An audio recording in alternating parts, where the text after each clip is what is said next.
بسم اللہ الرحمن الرحیم۔ السلام علیکم۔ مصر کے شہر اسکندریہ کی مشہور جیل ہے جو کہ اپنے شہر کے نام کی وجہ سے بہت مشہور تھی۔ اس کا نام اسکندریہ جیل تھا۔ وہ مصر کے شہر اسکندریہ کی سب سے بڑی مشہور جیل تھی۔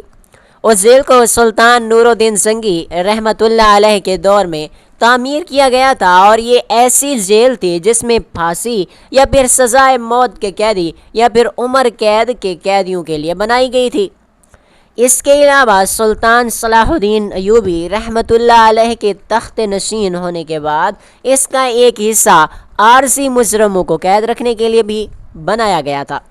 سکندریہ جیل کے بارے میں مشہور تھا کہ اس جیل میں مصر کی تاریخ میں سب سے زیادہ قیدیوں کو اس جیل میں پھانسی کی سزا دی گئی تھی، لہٰذا اس لیے اس جیل کو موت کا فرشتہ بھی کہا جاتا تھا، کیونکہ یہ جیل زمینی لحاظ سے سکندریہ شہر کے ایک بڑے سے قبیلے کے ساتھ بنائی گئی تھی، اور علاقہ سلطان صلاح الدین ایوبی رحمۃ اللہ علیہ کے ایک وفادار سردار کی حاکمیت میں تھا، اور اس علاقے میں ایک قاضی تعینات تھا۔ اس قاضی کا نام گزین تھا۔ وہ قاضی سلطان نور الدین زنگی رحمۃ اللہ علیہ کے دور میں اس عہدے پر فائز کیا گیا تھا، اور وہ قاضی اپنے علم و تجربے کی وجہ سے اتنا زیادہ مشہور تھا کہ اس جیل میں کسی بھی سزائے موت کے مجرم کو سزائے موت دینے سے پہلے قاضی صاحب اس کے مقدموں کو دیکھتا، اور قاضی صاحب کے حتماً فیصلے کے بعد ہی اس مجرم کو سزا دی جاتی، اور کبھی بھی اس جیل میں کسی بے گناہ کو سزا نہیں دی گئی تھی۔ وقت گزرتا رہا۔ ایک دن اس قاضی صاحب کے پاس ایک ایسے مجرم کو پیش کیا گیا کہ جس نے سر عام بازار کے بیچوں بیچ میں ایک نوجوان کو قتل کر دیا۔ تمام گواہوں اور ثبوتوں کو دیکھ کر قاضی صاحب نے انصاف پر مبنی فیصلہ کیا اور اس قاتل کو سزائے موت کی سزا سنائی۔ اس سے پہلے قاضی صاحب نے کہا کہ اس کی سزا کو 1 مہینے بعد مکمل کیا جائے گا، کیونکہ اس نوجوان پر کچھ لگے الزامات ایسے بھی ہیں جو ابھی تک ثابت نہیں ہوئے، اور الزامات کو ثابت کرنے سے پہلے 1 مہینے تک اس نوجوان کو پھانسی نہیں دی جائے گی۔ وہ نوجوان کسی عام آدمی کا بیٹا نہیں تھا، نہ کہ کسی مزدور کا، اور نہ ہی یتیم تھا، بلکہ وہ اس علاقے کے ایک طاقتور اور ایماندار اور روبدار ذمہ دار کا بیٹا تھا۔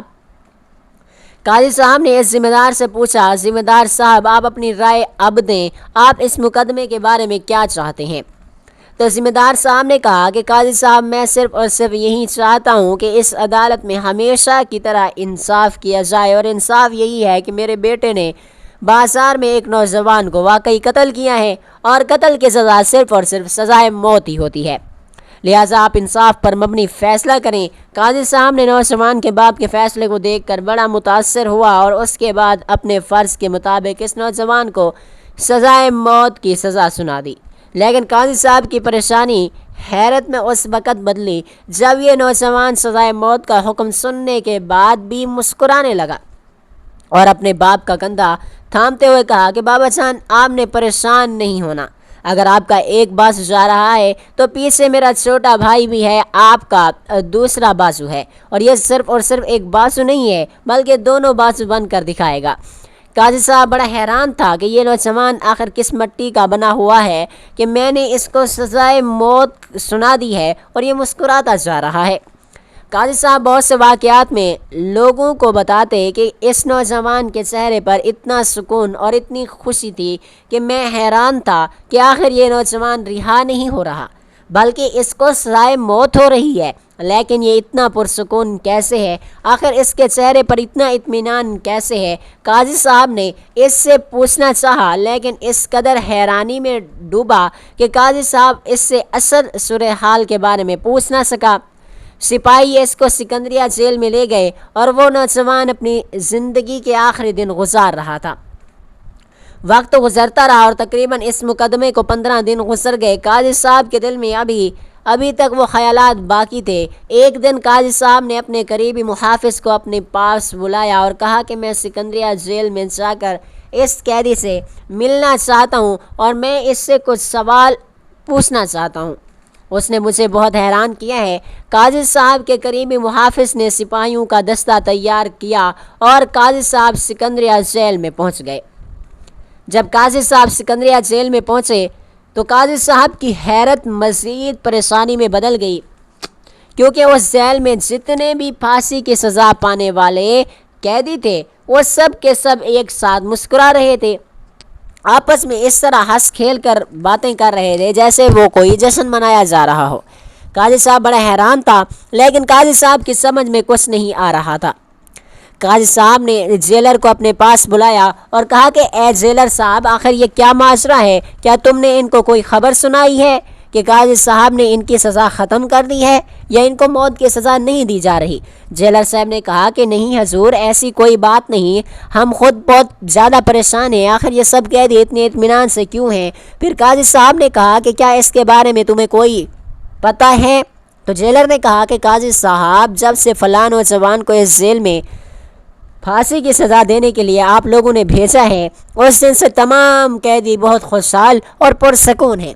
وہ قاضی بڑا حیران ہو گیا، کیونکہ جیلر صاحب نے اس قیدی کا کہا جس قیدی نے قاضی صاحب کو بہت پریشان کر رکھا تھا، کیونکہ قاضی صاحب نے اس کو پھانسی کی سزا سنائی تھی تو وہ مسکرا رہا تھا، اس کے چہرے پر اطمینان تھا۔ قاضی صاحب نے کہا کہ آخر ایسی کیا وجہ ہے کہ اس نے تمہیں قیدیوں کو اتنا پرسکون کر دیا ہے؟ تو اس نے کہا کہ قاضی صاحب، ہمیں زیادہ تو اس بات کے بارے میں نہیں معلوم، لیکن ہمیں کچھ سپاہیوں سے پتہ چلا ہے کہ جو بھی اس جیل میں کوئی قیدی اگر پریشان یا مایوس ہو تو یہ نوجوان ان کی ایک تحریر لکھ کر دیتا ہے، اور تحریر لکھ کر دینے کے بعد وہ قیدی خوشی سے جھوم اٹھتا ہے، ایسا لگتا ہے کہ اس کی ساری پریشانیاں حل ہو گئی ہوں۔ اور میں نے بہت کوشش کی کہ آخر پتہ چل جائے کہ یہ نوجوان ان کو تحریر میں کیا لکھ کر دیتا ہے، لیکن اس کے بارے میں بھی ہمیں کوئی پتہ نہیں چل سکا۔ یہ سن کر قاضی بڑا حیران ہو گیا کہ آخر وہ نوجوان ان کو تحریر میں کیا لکھ کر دیتا ہے۔ قاضی صاحب اپنے گھوڑے سے اترے اور سیدھا اس نوجوان کے جیل والے کمرے میں چلے گئے۔ قاضی نے سلام کیا، اندر داخل ہو گئے، اور وہ نوجوان بھی حیران و پریشان ہو گیا کہ قاضی صاحب ایک قاتل کے کمرے میں کیا کرنے آئے ہیں، اور قاضی صاحب کے انداز گفتگو نے بھی اس نوجوان کو حیران و پریشان کر رکھا تھا، لیکن وہ نوجوان نہیں جانتا تھا کہ اس نوجوان کے کس عمل نے قاضی صاحب کو کتنا حیران اور پریشان کر رکھا ہے۔ قاضی صاحب اس کے قریب جا کر زمین پر بیٹھ گیا اور کہا کہ اے نوجوان، آخر تمہارے اندر کیا راز چھپا ہوا ہے جو تم نے اس 70 سالہ بوڑھے قاضی کو حیران کر دیا ہے؟ اس نوجوان نے کہا کہ استغفر اللہ قاضی صاحب، میں نے تو ایسا کچھ بھی نہیں کیا۔ قاضی صاحب نے کہا کہ مجھے سب سے پہلے تو یہ بتاؤ کہ آخر تم سے وہ قتل کیسے ہوا، اور آخر اس کے پیچھے کیا راز اور کیا حقیقت ہے؟ تو اس نے کہا کہ قاضی صاحب، میرے بابا کو آپ تو جانتے ہیں، میرے بابا نے ہمیشہ اپنے علاقے والوں کی مدد کی، کبھی کسی کے ساتھ ناانصافی نہیں کی، لیکن میں ایک قاتل کیسے بنا، اس کے پیچھے لمبی داستان، لمبی کہانی ہے۔ قاضی صاحب نے کہا کہ میں یہ داستان سننا چاہتا ہوں۔ پھر اس نوجوان نے کہا کہ قاضی صاحب، میرا ایک چھوٹا بھائی ہے جو مجھ سے زیادہ جنونی اور غصے والا ہے، اس کی ایک علاقے کی لوہار کی بیٹی سے منگنی ہوئی تھی، وہ اس سے بہت محبت کرتا تھا، اور اسی دوران ہمارے علاقے کا ایک نوجوان قاہرہ سے تعلیم حاصل کر کے واپس آیا، اور اس کا باپ بھی کافی دولت مند ہے۔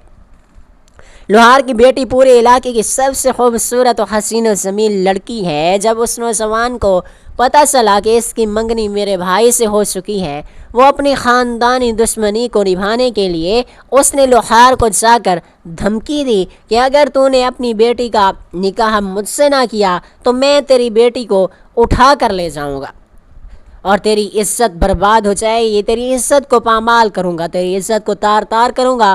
اس لوہار نے اپنی بے عزتی کے ڈر کی وجہ سے اپنی بیٹی کا نکاح میرے بھائی سے منگنی ہونے کے باوجود اس نوجوان سے کر دیا۔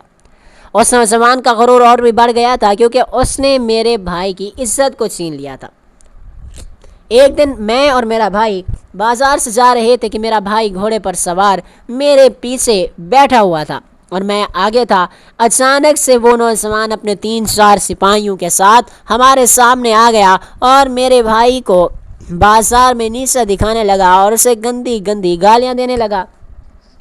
کوئی بھی غیرت مند انسان وہ گالیاں برداشت نہیں کر سکتا تھا، لیکن پھر بھی میں وہ گالیاں برداشت کرتا رہا۔ لیکن میرا چھوٹا بھائی جنونی تھا اور اپنی منگیتر کو کھونے کی وجہ سے کافی غصے میں بھی تھا۔ وہ اپنے گھوڑے سے اترا تو جیسے ہی وہ گھوڑے سے اترا اور اس نوجوان نے میرے بھائی پر تیر چلا دیا، اور وہ تیر میرے بھائی کے دل سے تھوڑا ہٹ کر جا لگا اور اس کی زندگی باقی تھی، لیکن اس نے میرے بھائی کو مارنے میں کوئی کسر نہیں چھوڑی تھی، حتیٰ کہ اس نے میرے بھائی سے اس کی محبت بھی چھین لی۔ اب وہ اس سے اس کی زندگی بھی چھیننا چاہتا تھا۔ میں نے اپنے غصے پر بہت قابو رکھا، لیکن غصہ اب میرے قابو سے بہت دور ہو چکا تھا، کیونکہ اگر میں اس نوجوان پر حملہ نہ کرتا تو وہ شاید مجھ پر بھی حملہ کر دیتا۔ اس لیے میں اپنے گھوڑے سے نیچے اترا اور اس نوجوان پر حملہ کر دیا اور اس نوجوان کو روکنے کی کوشش کرتے ہوئے قتل کر دیا۔ میرا اسے قتل کرنے کا ارادہ بھی نہیں تھا، قاضی صاحب، میں نے اس نوجوان کو جان بوجھ کر قتل بھی نہیں کیا تھا، بلکہ اس کو اس کے غصے اور تکبر نے قتل کروا دیا۔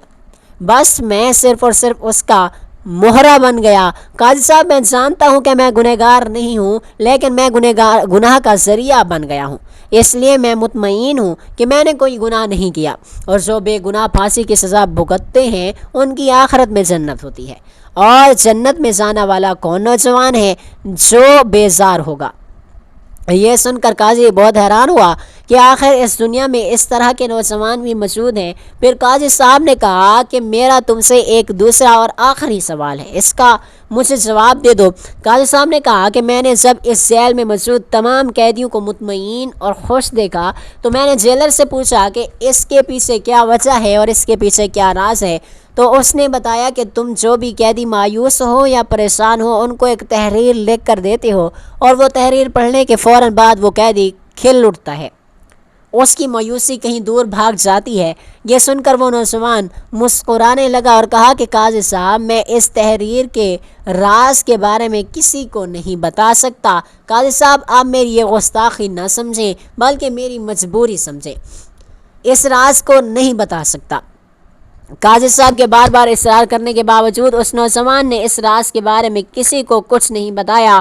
قاضی صاحب وہاں سے چلا گیا اور گھر جا کر سوچنے لگا کہ آخر اس نوجوان سے اس راز کے بارے میں کیسے معلوم کیا جائے۔ وقت گزرتا رہا اور تقریباً باقی کے بھی 13 دن گزر چکے تھے، اور اس نوجوان کی پھانسی میں صرف اور صرف 2 دن باقی رہ گئے تھے، لیکن قاضی صاحب چاہتا تھا کہ اس نوجوان کو پھانسی دینے سے پہلے وہ اس تحریر والے راز کے بارے میں بھی جان لے، کیونکہ قاضی صاحب جانتا تھا کہ اس تحریر میں کچھ ایسا خاص ہوتا ہے کہ جس کی وجہ سے وہ پھانسی کی سزا پانے والے قیدی بھی خوشحال ہو جاتے ہیں۔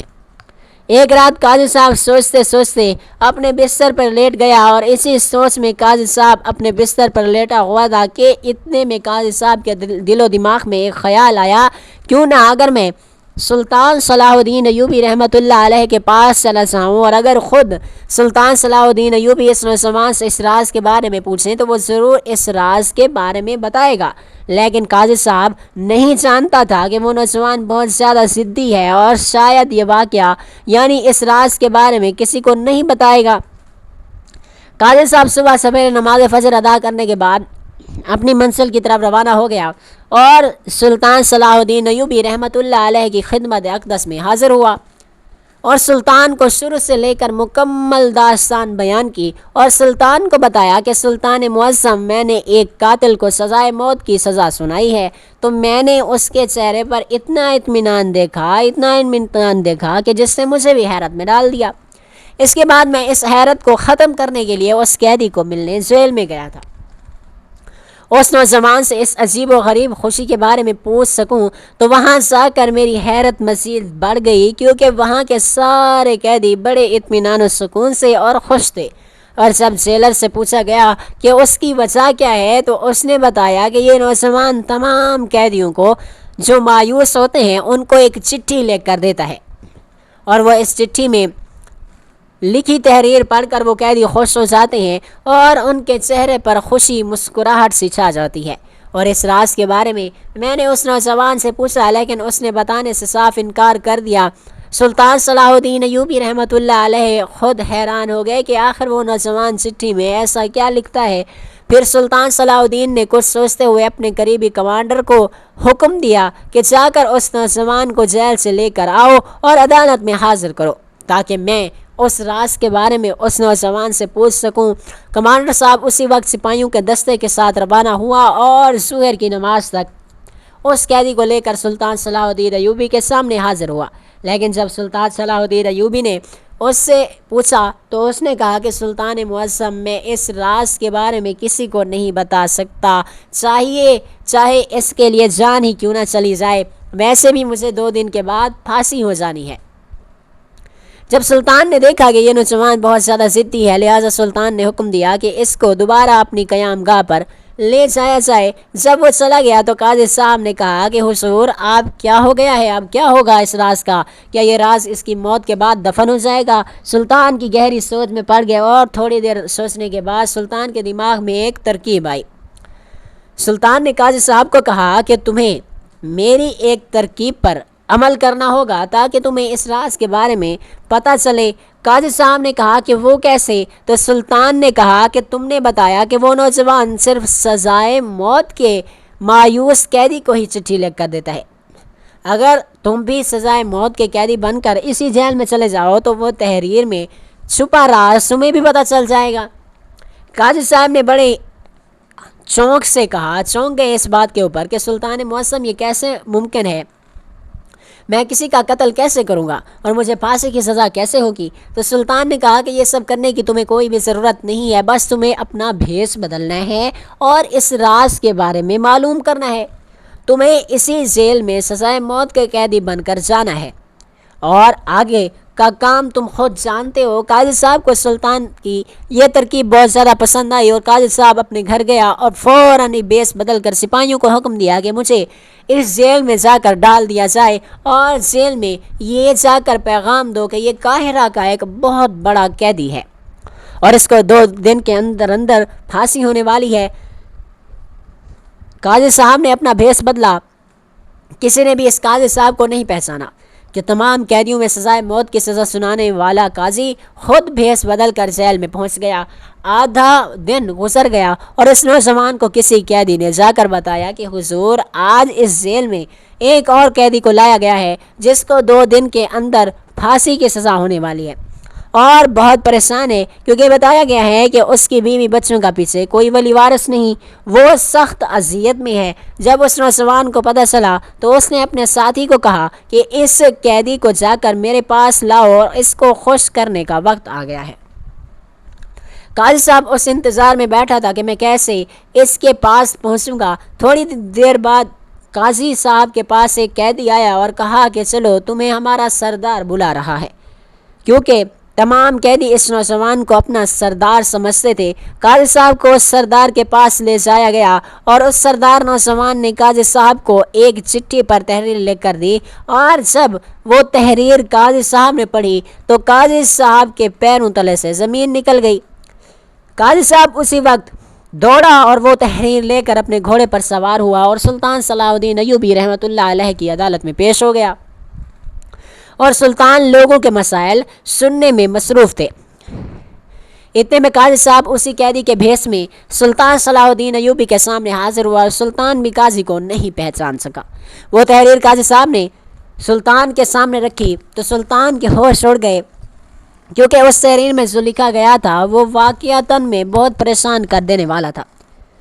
جب سلطان صلاح الدین ایوبی رحمۃ اللہ علیہ نے تحریر پڑھی تو اس میں لکھا یہ تھا، آج کے حکمران قاضی اور سردار ہم جیسے بے گناہ اور مظلوم قیدیوں کو پھانسی کی سزا چڑھاتے ہوئے دیکھ رہے ہیں، کل ہم ان کو اپنے اللہ پاک کے سامنے اس طرح گلے میں توق ڈالے ہوئے دیکھیں گے، ہمیں انصاف مل جائے گا۔ اور دوسری بات یہ ہے کہ ایک مسلمان کی زندگی یہ نہیں ہے کہ بلکہ موت کے بعد کی زندگی اصل زندگی ہوتی ہے۔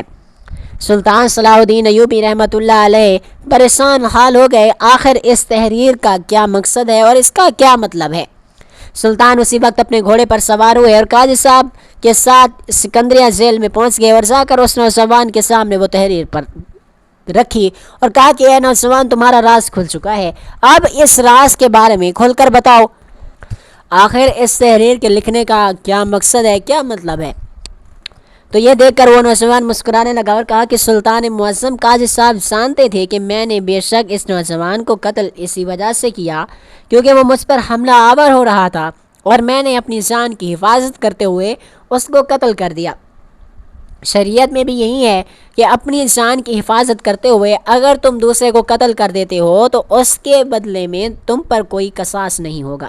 لیکن پھر بھی قاضی صاحب نے مقدمے کا وہ رخ نہیں دیکھا بلکہ دوسرے رخ دیکھا اور مجھے سزائے موت دے دی۔ اور جب میں اس جیل میں پہنچا اور تمام قیدیوں سے جب میں نے پوچھا تو ان کی باتیں سن کر مجھے یہی محسوس ہوا کہ جتنے بھی قیدی ہیں اور جن کو سزائے موت کی سزا سنائی گئی ہے ان کے اس فیصلے کے پیچھے طاقت کا ہاتھ ہے، جس کے پیچھے بڑے بڑے ذمہ دار، بڑے بڑے سردار اور سلطان کے وزیر ہیں۔ ان میں سے اکثر قیدی بے گناہ ہیں اور اس لیے میں ان کو یہ تحریر لکھ کر دیتا ہوں۔ بے شک آج کے سلطان اور قاضی ہمیں موت کے گھاٹ اتار تو سکتے ہیں اور ہمیں دیکھ کر خوش بھی ہوں گے، لیکن جب ہم قیامت کے دن ان کے گلوں میں توک دیکھیں گے تو ہمیں بھی انصاف مل جائے گا اور ہم بھی ان کی طرح خوش ہو جائیں گے۔ اور ایک مسلمان کی زندگی موت کے بعد کی زندگی ہوتی ہے، یہ تو ایک عارضی زندگی ہے۔ اور جب میں یہ تحریر لکھ کر ان کو سزائے موت کی سزا پانے والے قیدیوں کو دیتا ہوں تو وہ خوش ہو جاتے ہیں، خوشی سے جھوم اٹھتے ہیں، ان کے دلوں کو سکون ملتا ہے اور وہ پرسکون ہو جاتے ہیں۔ جب یہ بات سلطان صلاح الدین ایوبی رحمۃ اللہ علیہ نے سنی تو قاضی صاحب کی طرف چہرے کا رخ موڑتے ہوئے کہا کہ قاضی صاحب، جتنا آپ نے اس راز کے بارے میں جاننے کی تگ و دو کی ہے اتنی جدوجہد اگر آپ لوگوں کے مقدمات کو سنتے ہوئے کرتے تو بے شک آج اس نوجوان کے سامنے ایک سلطان کو شرمندہ نہ ہونا پڑتا۔ تو یہ سن کر قاضی صاحب نے کہا کہ سلطان معظم، میں نے کبھی ناانصافی پر فیصلہ نہیں کیا، جب بھی مجھے گواہ اور ثبوت ملے تب میں نے جا کر کوئی فیصلہ کیا۔ تو سلطان صلاح الدین ایوبی رحمۃ اللہ علیہ نے کہا کہ قاضی صاحب، آپ کو قاضی کس لیے تعینات کیا گیا ہے؟ اگر آپ کو گواہوں اور ثبوتوں کی بنیاد پر فیصلے سنائے جائیں گے تو کیا گواہ اور ثبوت خریدے نہیں جا سکتے؟ اس کا مطلب یہ ہے کہ جس کے پاس دولت ہو وہ گواہ اور ثبوت خرید کر دے دے تو وہ کسی بھی بے گناہ انسان کو مجرم قرار دے دے گا۔ آپ کا یہ فرض تھا کہ تم سچ اور جھوٹ کا فرق چیک کرو، لہٰذا تم بھی اور ان کے برابر کے گناہ میں شریک ہو۔ اور اس کے بعد سلطان صلاح الدین ایوبی رحمۃ اللہ علیہ نے حکم دیا کہ جتنے بھی اس جیل میں قیدی ہیں اور ان کے مقدمات دوبارہ سنے جائیں گے۔ اور اس کے بعد سلطان صلاح الدین ایوبی رحمۃ اللہ علیہ نے اس کو بھی رہا کر دیا، اس بنا پر کہ اس نوجوان نے اپنی جان کی حفاظت کرتے ہوئے قتل کیا تھا۔ اور بہت سی روایات میں بھی ملتا ہے کہ جب سلطان صلاح الدین کے حکم پر تمام قیدیوں کے مقدمات دوبارہ سنے گئے تو ان میں سے آدھے سے زیادہ قیدی رہا ہو گئے۔ ان کے سنائے گئے فیصلے کے پیچھے بڑے بڑے ذمہ داروں، دولت مند آدمیوں کی طاقت تھی، اور اس نوجوان کی وجہ سے بہت سارے سزائے موت کی سزا بھگتنے والے قیدی رہا ہو گئے۔ اس کے بعد سلطان صلاح الدین ایوبی رحمۃ اللہ علیہ نے حکم دیا کہ کبھی بھی کوئی بھی قاضی صرف اور صرف گواہوں اور ثبوتوں کو دیکھ کر فیصلہ نہ کرے گا بلکہ جھوٹ اور سچ کو دیکھ کر فیصلہ کرے گا، کیونکہ گواہ اور ثبوت تو خریدے بھی جا سکتے ہیں۔ اللہ تعالیٰ ہمیں بہتر عمل کرنے کی توفیق دے اور حق کے فیصلے کرنے کی توفیق دے اور سیدھا راستہ دکھائے۔ آمین ثم آمین یا رب العالمین۔ اللہ تعالیٰ آپ کو ہر مشکل پریشانی سے دور رکھے، آمین۔